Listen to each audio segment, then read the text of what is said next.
now is Yvette Falarca with the group By Any Means Necessary. And Yvette, I know that you were there.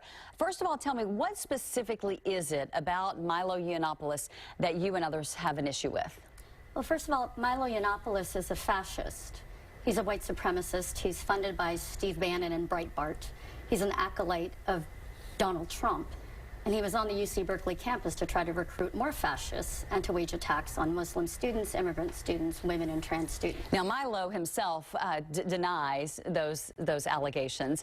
But again, that's why you were there, and that's why you felt like it was important for him not to speak. What is the real fear of him having a conversation with the 500 students or the 500 people who had bought tickets to the event?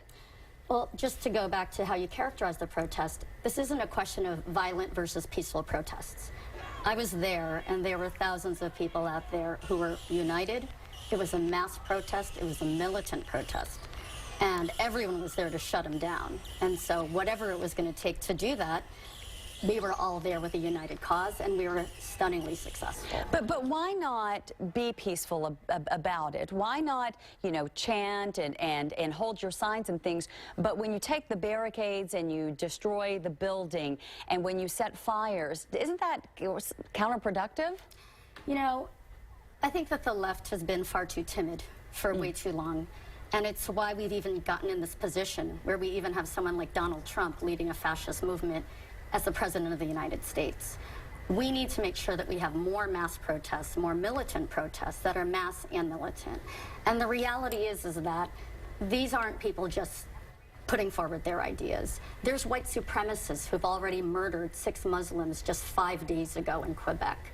There was a woman in Korea, or not from Korea, but who was from Korea in Los Angeles, who was just beaten down by a white supremacist.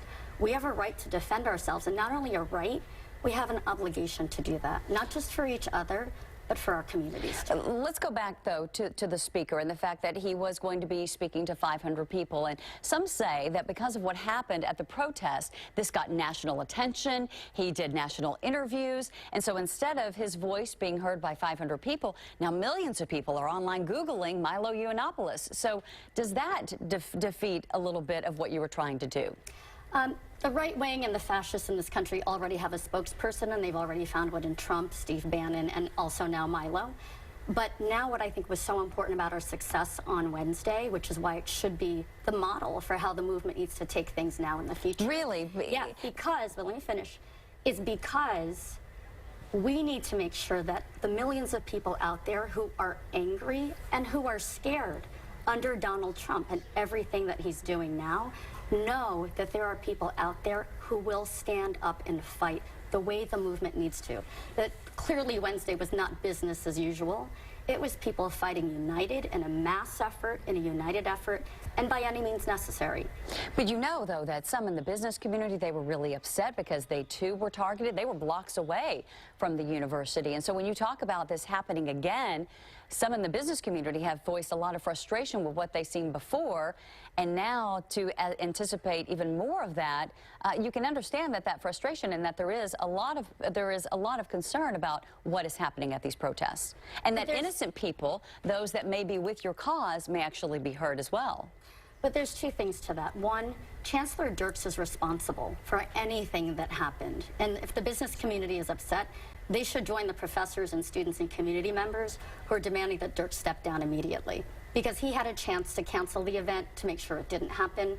There were hundreds of professors who demanded that for safety reasons. He didn't listen. 1. 2, a few broken windows is nothing compared to the lives that are at stake.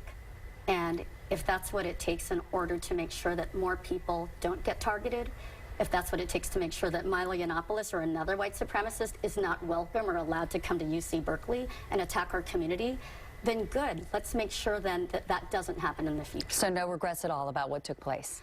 You know, what we need to do is we've got to draw lessons from this in terms of how we can build and build even stronger, how we can make sure that we build the movement, and also that we continue to organize, because it's not spontaneous. This is about organizing and fighting by any means necessary. All right.